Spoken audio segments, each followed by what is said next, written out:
Hello everyone, welcome back to my channel. ये my land का part 3 है। Last part में हमने देखा था कि किस तरीके से मैडम यू एंड जैन फैमिया पहुंच गए थे लैंड मेंशन।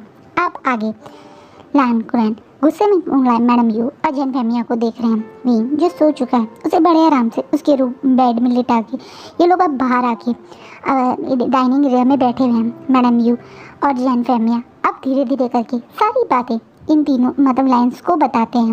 वो बताते हैं किस तरीके से वो जिन एक तरह से जिन्स के पास गए थे अपनी बेटी की शादी की खुशी लेकर, पर वहाँ आकर उन्होंने कितनी बड़ी बेवकूफ़ी कर दी, क्योंकि वहाँ किस तरीके से एक तरीके से जिन गुनशान की नीयत बिगड़ गई विंग को देख के, और सब कुछ जो भी हुआ वो सब बताया। वहीं ये सारी बात सुनने के बाद लैंड कुरैन गुस्से में मैडम यू की तरफ देखते बोलते हैं, ये करा तुमने विंग के साथ? तुम्हें लगा था कि तुम विंग को उस दिन एक रात के लिए वहाँ भेज दोगी और उसके बाद वो नॉर्मल हो जाएगा? तुमने उसकी हालत देखी है, हमने देखी है। इन 7 दिन में कितना बुरा हाल है विंग का। विंग ने एक बार भी होश में आके सही से किसी से बात नहीं की। इतना डरा हुआ है वो बच्चा, और तुम्हें लगता था कि तुम ये सब सही कर रही हो। अब मैडम यू जो पहले से बहुत ज़्यादा गिल्टी में थी वो बिना मौका गवाए अब अपने घुटनों के बल के लैन एक तरीके से अब बैठ के रोने लगती हैं। तभी एकदम से बीच में लैन शिचैन बोलते हैं, अंकल हमें लगता है इस समय ये कैसे हुआ, ये बात ना जानने के बजाय हमें ये सोचना चाहिए कि अब हमें क्या करना चाहिए। अंदर विंग है, यानी आपके दोस्त और हम लोगों को, जिन लोगों को जानते हैं, वो ग्रेट फ्रीडम फाइटर्स का इकलौता बेटा विवुशियान है। तो हमें उसे किस तरीके से सेव करना चाहिए ये सोचना चाहिए। अगर जैसा मैडम यू ने बताया तो आप और मैं अच्छे से जानते हैं जिन गुनशान की आदत को, उसकी हरकतों को। अगर एक बार उसकी नीयत विंग के ऊपर बिगड़ गई है तो विंग का अब सेफ होना बहुत मुश्किल है। इसी कारण हमें किस तरीके से विंग को सेव कर सकते हैं ये सोचना चाहिए। हाँ, यहाँ खड़े सब लोग या एक तरीके से इस रूम में अवेलेबल हर किसी के दिमाग में विंग को कैसे सेव करें, किस तरीके से उस जिन गुनशान को उसी हरकतों पे पनिशमेंट दें, यही सोच रहे हैं। अभी पनिशमेंट से ज़्यादा तो सेफ्टी की टेंशन है, क्योंकि जिन गुनशान मानो या ना मानो अभी चाइना के मोस्ट पावरफुल लोगों में से एक है। और अब जो भी विंग ने उसके साथ किया, एक तरीके से उसका प्राइवेट पार्ट कट कर देना, वो उस चीज़ का खुंदस भी उसे बहुत ज़्यादा है। एक अल्फ़ा वैसे भी कहाँ ओमेगा से झुकना पसंद करते हैं, और इस ओमेगा ने, इस 14 साल के प्यारे से छोटे से ओमेगा ने तो अब उसे इस ऐसा कर दिया कि वो कभी भी किसी और के साथ कुछ गलत करने के बारे में नहीं सोच सकता। अब वो उसका गुस्सा या किस तरीके से उसके गुस्से से विंग को बचाया जाए, यही सारी बातें चल रही थी। सब लोग इसी चीज़ के बारे में डिस्कशन कर रहे हैं, सोच रहे हैं। तभी मैडम यू जो पहले से ही घुटनों के बल बैठी हुई थी वो एकदम से अपनी जगह से उठती हैं और थोड़ी दूर जाके लैंड कुरैन के सामने आके दोबारा से घुटनों के बल बैठ जाती हैं। वहाँ खड़ा सब कुछ ये समझ नहीं पा रहा है कि मैडम यू ने ऐसा क्यों किया, और मैडम यू लैंड कुरैन के आगे क्यों फिर से घुटनों के बल बैठ गई। अब मैडम यू बोलना शुरू करती हैं, मैं जानती हूँ जो मैंने किया वो बहुत गलत किया, और मैं अपनी गलती की कोई सफाई नहीं दूँगी। मेरी गलती या मेरा गुनाह कहीं से भी माफ़ी के लायक नहीं है। लेकिन हाँ, ये बात भी सच है, विंग मेरी बच्चों से अलग नहीं है। मैंने हमेशा विंग को अपने बच्चों जैसा ही माना है। हाँ, मैं उसके साथ सबसे ज़्यादा सख्त थी, उस पर गुस्सा भी करती थी, लेकिन दिल से मैं कभी विंग को ऐसी मुसीबत में नहीं देखना चाहती थी। इसी कारण मैं आज आपसे एक रिक्वेस्ट करना चाहती हूँ, एक माँ रिक्वेस्ट करना चाहती है आपसे। एक आप ही हैं जो मेरे विंग को बचा सकते हैं। सिर्फ लैन है जो मेरे विंग को सेव कर सकते हैं जिन गुनशान से। एकदम से land Curran shockingly madam you की तरफ देख रहे हैं। वहीं पीछे खड़े जैन फैमिली अपनी जगह से खड़े होकर आगे आते हुए एकदम से बोलते हैं, क्या सोच रही हो तुम यू, क्लियरली बताओ सबको सामने।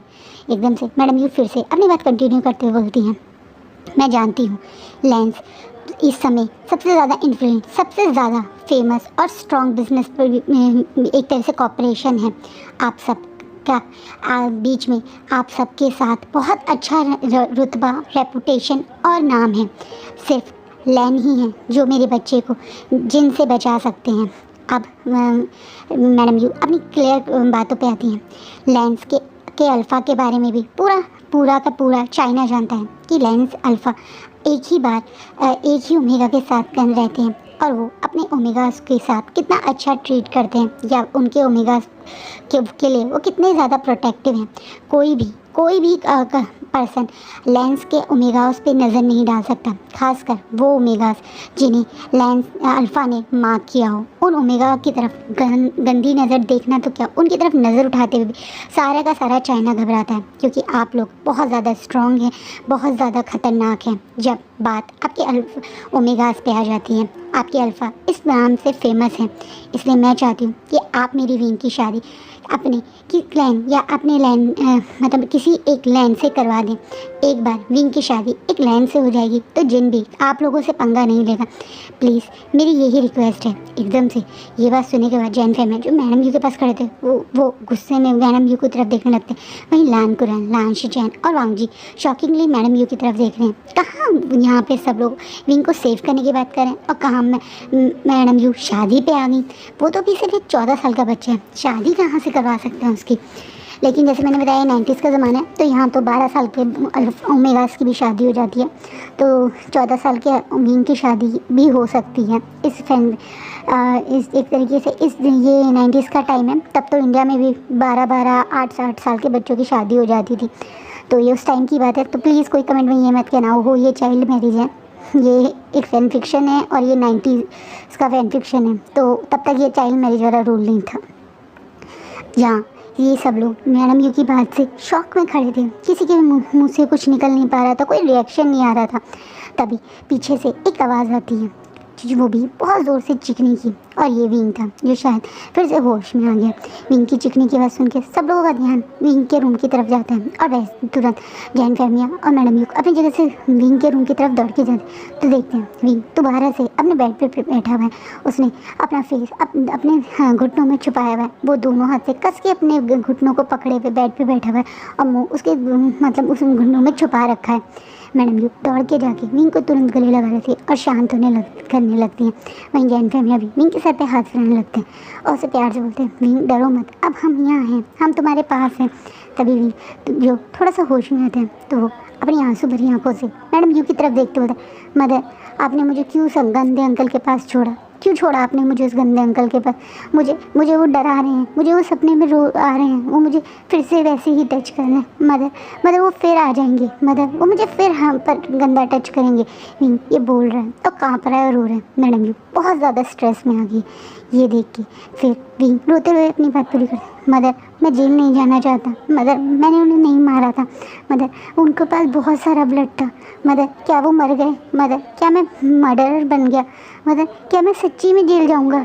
विंग अब रोते हुए ये बोलता है। इस बात पे तुरंत जैन फैमिया विंग को रोकते, नहीं वो बिल्कुल ठीक है और वो बिल्कुल नहीं मरा, कोई तुम्हें जेल नहीं ले जाएगा, और अगर किसी को जेल जाना है तो वो अंकल जाएंगे, वो घटिया इंसान जाएगा, वो राक्षस जाएगा जिसने मेरे बच्चे की ये हालत कर दी। जैन फैमिया गुस्से में बोलते हैं। तभी पीछे से लान शिचैन जो देख रहे हैं कि विंग की हालत इस समय क्या है, वो बड़े प्यार से विंग के पास आते हैं और विंग के पास आके बैठते हैं और बोलते हैं, विंग तुम्हें यहाँ आए हुए इतने दिन हो गए, क्या हमने उस अंकल को दोबारा तुम्हारे पास आने दिया? नहीं ना, वो अंकल अब तुमसे बहुत दूर हैं, अब वो अंकल कभी तुम्हारे पास नहीं आएंगे। देखो हम सब अब तुम्हारे पास हैं, तुम्हारे मदर फादर और तुम्हारे गगा, मैं भी तुम्हारे पास हूँ, तुम्हें कुछ नहीं होने दूँगा। एक्चुअली जब विंग को होश आया तब से शिचैन ही है जो विंग का सबसे ज़्यादा ध्यान रख रहे हैं या एक तरीके से उससे बातें कर रहे हैं। वैसे तो लांगवांग जी भी विंग का बहुत ध्यान रख रहा है, वो हमेशा शिचैन के पास ही रहता है, लेकिन एज यूजुअल लांगवांग जी की आदत नहीं है किसी से बात करने की, तो शिचैन ही विंग से बात करते हैं। तो थोड़ा थोड़ा विंग शिचैन की बातों पर रिस्पॉन्स करता है, वो असबरी नज़रों से अपने रूम की सारी सराउंडिंग को देखता है, तो देखता है कि हाँ इस रूम में सिर्फ उसके मदर हैं, फादर हैं, उसकी 2 गगा हैं जो पिछले कई दिन से उसके पास आ रहे हैं, और वो अंकल हैं जो हमेशा गेट के पास खड़े होकर उसे देखते रहते हैं। लेकिन हाँ वो भी एक कंसर्न वाली या एक कहते हैं ना केयर वाली नज़रों से देखते हैं। रूम में खड़े जैन फैमिली भी देख रहे हैं कि जितना कंसर्न उनकी आंखों में है, मैडम यू की आंखों में उतना ही कंसर्न, उतनी ही केयर या एक तरीके से उतनी ही चिंता विंग के लिए इन तीनों लेंस की आंखों में भी है। इसीलिए शायद वो भी समझ गए कि क्यों मैडम यू ने ये बात कही, और वो भी अब विंग को शांत करते हुए बोलते हैं, तुम चिंता मत करो, जब तक तुम यहाँ हो कोई भी तुम्हें हार्म नहीं कर सकता। इस समय तुम इस पूरे चाइना के सबसे सेफ जगह हो, तुम लैन मेंशन में हो। इस मेंशन में कोई भी कभी भी ऐसे नहीं आ सकता जब तक उसके पास परमिशन ना हो या उसे खुद तुम्हारे अंकल या गगा ना बोलें। ये बात सुनने के बाद विंग को थोड़ी सी संतुष्टि होती है। वे उसे एक मन में एक थोड़ी सी सेफ्टी फील होती है इन बातों से। जिस तरीके से सब कह रहे हैं कि अब उसके पास कोई नहीं आएगा, सब उसका ध्यान रखेंगे, उसे मन में ना खुशी होती है कि चलो वो अब सेफ़ है। वैसे तो वो उस सिचुएशन को समझ नहीं पाया क्योंकि वही उसमें इतनी अकल भी नहीं थी, पर हाँ जो भी था उसे उस चीज़ का एक तरीके से डर बैठ गया। वो मन में कहीं ना कहीं ये तो समझ गया कि जो उस दिन हो रहा था वो बहुत गंदा हो रहा था और वो किसी तरह से वहाँ से सेफ़ हो गया। बस वो इस चीज़ के लिए मन में थोड़ा सा एक कहते ना संतुष्टि है उसे। वहीं अब भी धीरे से अपनी जगह बैठता है तो लैन कुरैन तुरंत लोग कि एक सर्वेंट से बोल के उसका डिनर के लिए बोलते हैं। जैसे ही विंग का डिनर आता है मैडम यू बड़े प्यार से उसे अपने हाथ से खिलाने लगती है और बड़े जैसे जैसे मैडम यू विंग को खाना खिला रही है तो विंग जो पिछले 7 दिन से ज़्यादा खा नहीं रहा था आज उसने भी काफ़ी अच्छे से डिनर किया। ये देख के पीछे खड़े लैन कुरैन, लैन शिचैन और वांग जी को भी बहुत खुशी होती है कि चलो विंग ने थोड़ा सा तो इम्प्रूवमेंट दिखाई। शायद अपने मदर और फादर को देख के उसे थोड़ा सा तो मन में एक होप आई है या उसकी थोड़ी सी नेचर में चेंज है। आज उसने बातें भी करी, इन लोगों से खाना भी खाया। ये चीज़ एक पॉजिटिव साइन है जो लैंस देख सकते हैं। विंग को अच्छे से खिलाने दवाई दे के सुलाने के बाद ये लोग फिर से बाहर वहीं आके खड़े हो जाते हैं। जैसे ही मैडम दोबारा से लैंस के सामने आते हैं, इस बार लैन को रैन बोलते मुझे आपकी बात समझ में आ गई है और मैं इस चीज़ के लिए अग्री हूँ। अब शिचैन और वांग जी जो रूम से बाहर ही खड़े थे वो भी अब शॉकिंगली अपने अंकल की तरफ देखने हैं। शिचैन और वांग जी समझ गए उसके अंकल जो कह रहे हैं वो मतलब सही कह रहे हैं क्योंकि सचमुच में जिस तरह से अब जैन फैमिया ने भी कहा कि यही एक सबसे सेफ़ जगह है इस समय चाइना में जहाँ पे विंग सेफ़ रह सकता है, तो यहाँ रहना ही विंग के लिए सबसे सेफ़ है।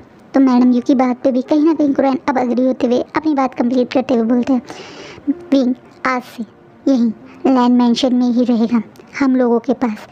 आज से विंग की जिम्मेदारी अब हमारी है।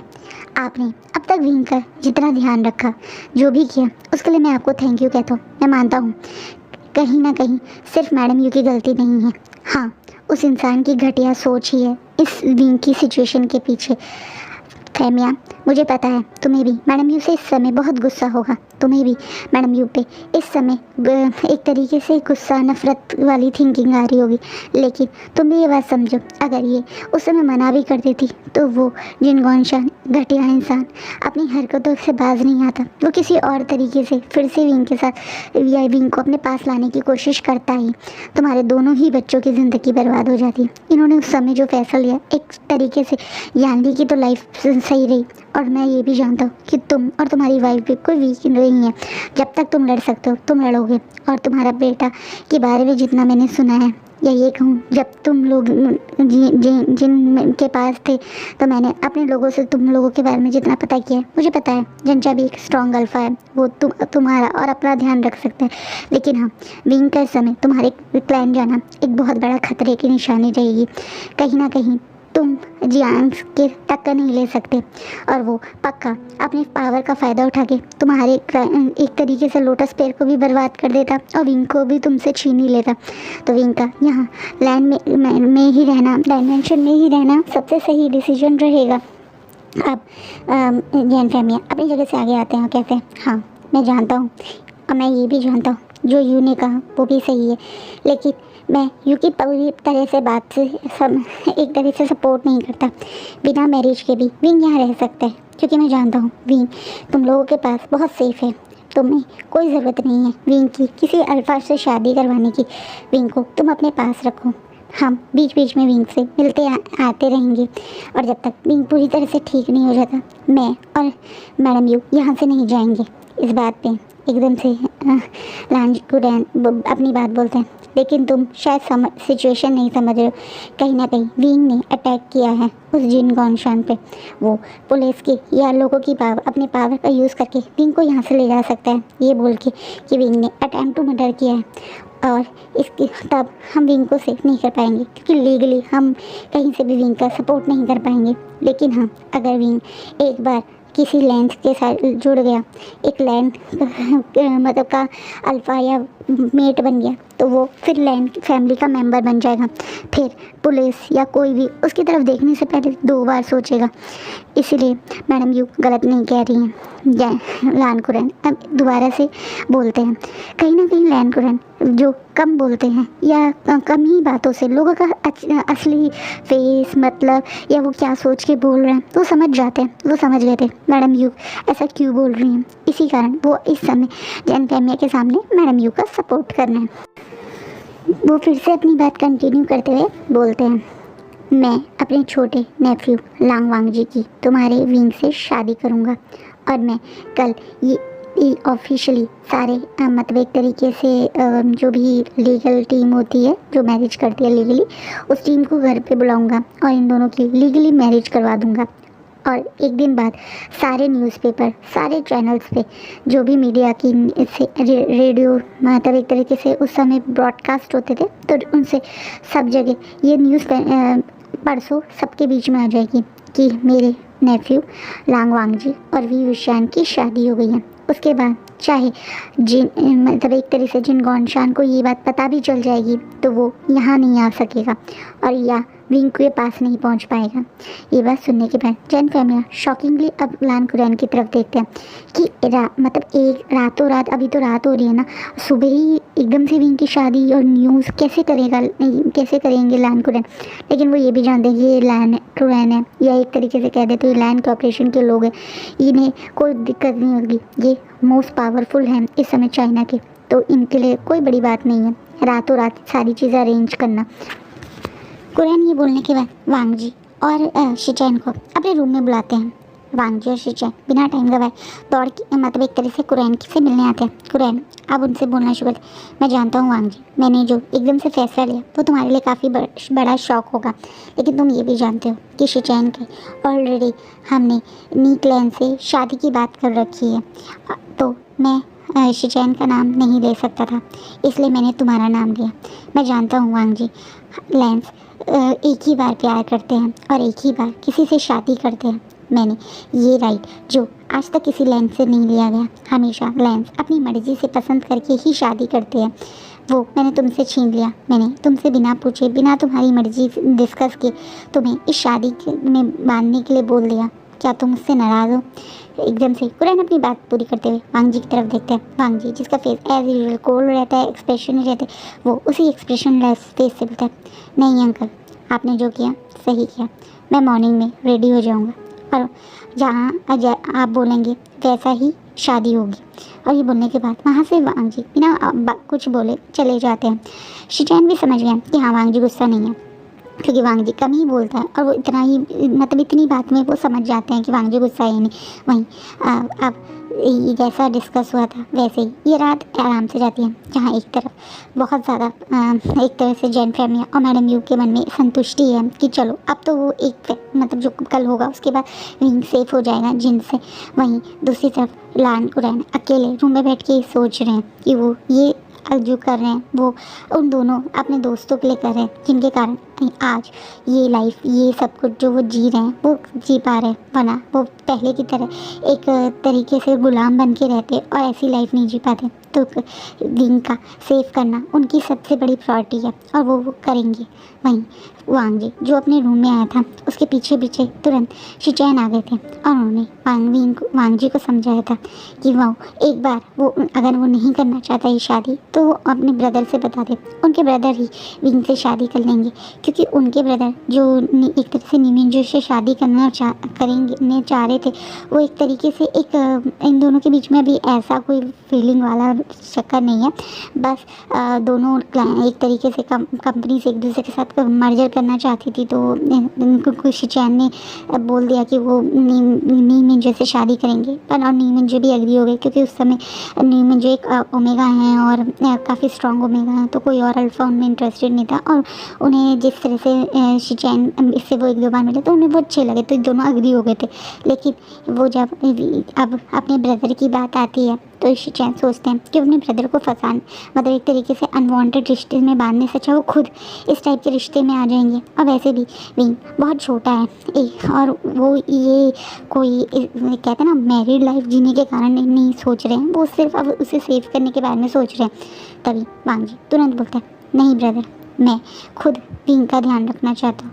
मैंने पहली बार किसी इंसान को इस पेन में देखा है, वह आप सब ने देखा। विंग बहुत घबराया हुआ है, बहुत ज़्यादा दुख में है। लेकिन मैंने एक और चीज़ देखी जो आप में से किसी ने नोटिस नहीं की, किस तरीके से उसने इस कम एज में अपने आप को सेव किया। उसने वो बहादुरी दिखाई जो बहादुरी उसके पेरेंट्स से उसे एक तरीके से जीन्स के थ्रू मिली है, और मैं उसकी इस बहादुरी के कारण उसे सेव करना चाहता हूँ। मैं विंग को साथ देना चाहता हूँ, मैं विंग को एक स्ट्रॉन्ग ओमेगा बनाना चाहता हूँ। आप अच्छे से जानते हैं मुझे हमेशा से जिस तरीके से बाकी सब लोग ओमेगास को ट्रीट करते हैं वो बिल्कुल अच्छा नहीं लगता। मैं उन सब के सामने ये एग्जांपल दे देना चाहता हूँ कि अगर एक ओमेगा को सही गाइडेंस मिले, सही सपोर्ट मिले तो वो एक स्ट्रॉन्ग, एक इंडिपेंडेंट, एक बहुत अच्छा ओमेगा बन सकता है, एक अल्फ़ा को टक्कर देने वाला ओमेगा। मैं विंग को वो बनाना चाहता हूँ। विंग के थ्रू मैं इस पूरे वर्ल्ड को, इस चाइना को दिखा सकता हूँ कि ओमेगास भी कहीं से भी अल्फ़ा से कम नहीं है। वांग जी बोलता है, शिचैन अच्छे से जानते हैं कि वक्त जहाँ उनकी फैमिली का ध्यान सिर्फ बिजनेस में रहता है, वहीं वांग जी इस चीज़ को बहुत ज़्यादा फील करता है। उसका कारण था उसकी मदर हमेशा ये चीज़ कहती थी कि अगर उन्हें चांस मिलता तो वो भी एक पढ़ती लिखती कुछ काबिल बनती, ताकि वो उनके फादर की हेल्प कर पाती। जिस तरीके से उनके फादर की डेथ के बाद उनके छोटे छोटे बच्चों पे बिजनेस की रिस्पॉन्सिबिलिटी आ गई, उस चीज़ को उनकी मदर बहुत ज़्यादा गिल्टी फील करती थी। वो सोचती थी कि अगर वो पढ़ी लिखी होती, वो इस काबिल होती कि वो इतना बड़ा बिजनेस में हेल्प कर सकती अपने एक तरीके से देवर की है, तो उनके बच्चे इतनी जल्दी इतनी बड़ी रिस्पॉन्सिबिलिटी नहीं संभालने लगते। इसी कारण वो हमेशा एक तरह से वांग जी को बोलती थी कि वो चाहती हैं कि ओमेगास भी पढ़ें, ओमेगास भी इंडिपेंडेंट हों, अपने पैरों पे खड़े हों। तो वो अपनी मदर के इस सपने के बारे में हमेशा सोचता था, और विंग उसे लग रहा है कि वो इस विंग के थ्रू वो अपनी मदर का सपना पूरा कर सकता है।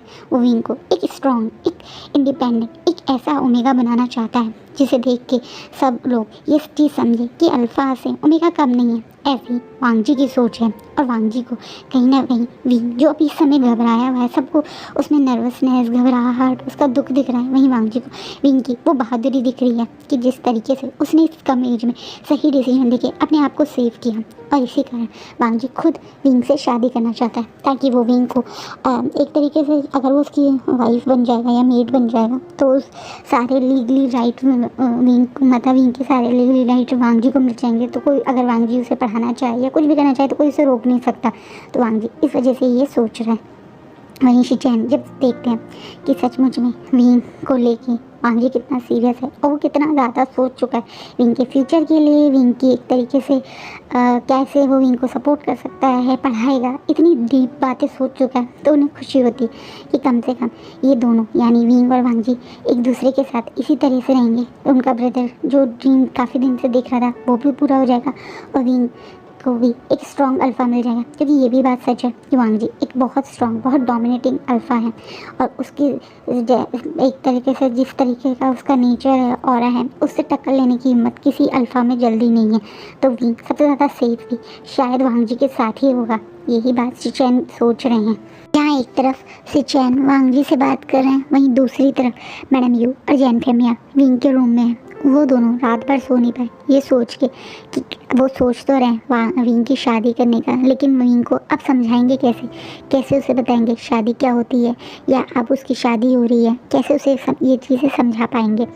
मैडम यू रात भर वहीं विंग के पास उसके बेड पे बैठी रहीं, उसके सर पे हाथ फिराती रहीं। वहीं जैन फैमिया सामने पड़े एक सोफे के सपोर्ट में कब सो गए उन्हें पता नहीं चला। करीबन रात के 2-3 बजे विंग की आँख दोबारा खोलती है। तभी मैडम यू एकदम से विंग की थोड़ा से हलचल पे एकदम से उठ के विंग को देखने लगती। विंग आँख खोल के देखता है तो देखता है उसकी मदर उसके साइड में बैठ के उसके सर को सहला रही। वो तुरंत मैडम यू की गोदी में सर रख लेता है और फिर से बोलने लगते हैं, मदर अब मुझे अभी भी डर लग रहा है। कैसे ये डर जाएगा मदर, मुझे क्यों इतना डर लग रहा है मदर, आप तो कहती थी कि मैं एकदम बेशर्म हूँ, कभी किसी चीज़ से नहीं डरता, पर क्यों मुझे इस बार इतना डर लग रहा है। अब मैडम यू बड़े प्यार से विंकी सब, कोई बात नहीं, अब ये डर बहुत जल्दी तुमसे दूर हो जाएगा, चिंता मत करो। मैं जानती हूँ जो हुआ है उसके बाद तुम्हें घबराहट हो रही होगी, लेकिन अब सब कुछ अच्छा होगा। मदर प्लीज़ आप मेरे पास हमेशा रहना, प्लीज़ मुझे अकेला छोड़ के मत जाना, फिर से कोई गंदे अंकल आ जाएंगे। विंग बड़े प्यार से मैडम यू की गोदी को और कस के पकड़ते हुए बोलता है। मैडम यू उसके सर पे हाथ रख बड़े प्यार से उसके माथे पे एक किस करती है, बोलती है मदर तो तुम्हारे पास हमेशा नहीं रह सकती विंग, मदर को वापस जाना पड़ेगा लोटस पे।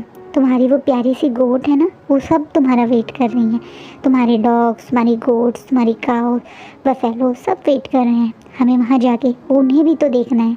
लेकिन हाँ, अगर तुम कुछ कहो तो मदर तुम्हारे पास तुम्हारे एक गगा छोड़ के जाएंगी। वो बिल्कुल जैसे मदर तुम्हारा ध्यान रखती हैं वैसे ही वो तुम्हारा ध्यान रखेंगी।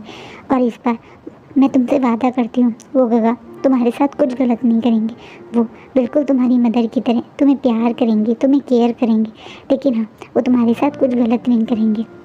मैडम यू ये 2 बार इसलिए बोल रहे हैं ताकि विंग को थोड़ा कन्विंस हो, फिर मतलब बातों पे दम लगे एकदम से। विंग अब बड़ी बड़ी आंखें करके मैडम यू की तरफ देखता है। कौन गगा? एकदम से मैडम यू दोबारा बोलती हैं तुम्हारे गगा जो यहाँ पे तुम्हारे वो गगा के साथ खड़े थे, दूसरे वाले गगा, लैनर गगा। हाँ तुम्हारे लैनर गगा, आज से तुम्हारे लैनर गगा तुम्हारा ध्यान रखेंगे। वो तुम्हारा उसी तरीके से ध्यान रखेंगे जैसे मैं तुम्हारी रखती हूँ। और इतना ही नहीं, वो तुम्हें जो भी कोई कभी भी परेशान करने की कोशिश करेगा उसे भी तुमसे दूर कर देंगे। तुम मेरी बात एक बार मानोगे विंग? एकदम से विंग फिर से शॉकिंगली अपनी मदर की तरफ देख।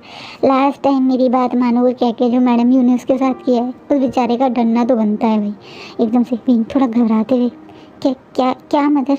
मैडम यू जो जानती हैं कि घबराहट एक उन्हीं की हर एक बेवकूफ़ी के कारण विंग की बात आई है, वो तुरंत विंग को गोदी से उठा के गले लगा के उसकी कमर को सहलाने लगती है। मैं बिल्कुल भी वो करने के लिए नहीं कहूँगी बेटा तुमसे जो मैंने लास्ट टाइम कहा था। वो मदर की बेवकूफ़ी थी, वो मदर की लाइफ की सबसे बड़ी मिस्टेक थी। प्लीज़ मदर को माफ़ कर दो। मदर कभी भी तुम्हारे साथ अब गलत नहीं होने देगी। वो मर जाएगी लेकिन अपने बच्चे को अब कुछ गलत नहीं करने देगी। मैडम यू क्लियरली बोलती हैं। अभी थोड़ा सा दूर कर, आप ऐसे मत बोलो मदर, अब मुझसे दूर मत जाओ प्लीज़, आप मेरे पास ही रहो। एकदम से मैडम यू तो विंग के आंसू पूछते हुए उसका माथा पूछते हुए कहती हैं अगर मैं कहूँ कि तुम्हें कल अपने लैनर गगा से दोबारा से उनके पास रहने के लिए या एक तरीके से उनके साथ रहने के लिए उनसे शादी करनी पड़ेगी तो क्या तुम मैरिज करोगे? अब विंग शॉकिंगली पलट के जब कहा के मैडम यू की तरफ देखते शादी जैसे हम यानली सीजी की हुई वैसे? मैडम यू उसकी माता प्यार से उसके फेस को ठीक करते हुए वैसे ही। तुम्हें पता है तुम्हारी सीजी की शादी हुई ऐसे ही तुम्हारी और कल तुम्हारे लैनर गगा की शादी होगी। उसके बाद हमेशा तुम्हारे लैनर गगा तुम्हारे पास रहेंगे तुम्हें सेव करने के लिए, तुम्हें केयर करने, तुम्हारी केयर करने के लिए, तुम्हें प्यार करने के लिए। बस तुम उनकी बात मानना, लेकिन हाँ अगर वो तुम्हारे साथ कुछ भी गलत करने की कोशिश करें तुम बिल्कुल मत घबराना, तुम मुझे बताना, मैं तुम्हें अपने साथ ले जाऊंगी। लेकिन हाँ पर तुम्हें कल उनसे शादी करनी पड़ेगी। ये तुम्हारे लिए, तुम्हारे मदर और फादर के लिए बहुत ज़रूरी है, तुम्हारी सेफ्टी, तुम्हारे लोटस पेयर की सेफ्टी के लिए ये बहुत ज़रूरी है। क्या तुम करोगे? भी जो कुछ नहीं समझ रहा उसे बेचारे को कोई आइडिया नहीं है क्या बोल रही है मैडम। उसको लग रहा है शादी मतलब होता है खाना वाना खाना, तैयार होना, वही तो होता है शादी। ऐसे तो होता है जैसे बहुत सारे गिफ्ट मिले हैं यानी सीजे को शादी के नाम पे, ऐसे उसे भी गिफ्ट मिलेंगे। वो यही सोच रहा है, उसे लग रहा है कि जो अभी उसके साथ हुआ उसने एक तरीके से उसका मासूम सा दिल अपनी मदर की शादी वाली बात सुन के वो गिफ्ट सोच के कि जैसे सीजे को मिली, वो तुरंत कहता है ठीक है पर आप मुझसे दूर तो नहीं जाओगे ना? एकदम से मैडम भी कहते हैं नहीं, जब तक तुम नहीं कहोगे ना मैं और ना ही तुम्हारे फादर तुमसे दूर जाएंगे। बस कल तुम्हें अपनी नैनर गगा से शादी करनी पड़ेगी, करोगे? विंग एकदम से बोलता है ठीक है, क्योंकि विंग को ये लग रहा है कि उसे गिफ्ट मिलेंगे, उसे बहुत सारी चीज़ें मिलेंगी, क्योंकि उसके मन से कहीं ना कहीं थोड़ा सा डर वो कहते हैं ना ये ऐसा नहीं है कि वो भूल गया है जिन गुलशन की बातों को, लेकिन अभी उसके मदर का प्यार और अभी उसे थोड़ा प्रोटेक्टिव सा फील हो रहा है। तो उसे लग रहा है कि कल कुछ गिफ्ट मिलेंगे तो क्या बुराई है भाई, गिफ्ट मिल रहे हैं तो ठीक है। उनमें उससे उसका मन भी थोड़ा सा, उसे लग रहा है वो खेलेगा, एंजॉय करेगा, तो वो अग्री हो गया। और आज का कन्विक्शन ये रुकता है। सो कैसी रहेगी कल शादी? विंग तो सोच रहा है कि शादी मतलब होता है कि पार्टी होना और गिफ्ट मिलना, और उस वैसी तो बेचारी विंग की कोई शादी नहीं होगी। तो कैसा रहेगा विंग का रिएक्शन, उसके लिए प्लीज़ आप नेक्स्ट पार्ट देखना और मुझे प्लीज़ कमेंट्स में बताना आपको कैसा लग रहा है ये फैन फिक्शन।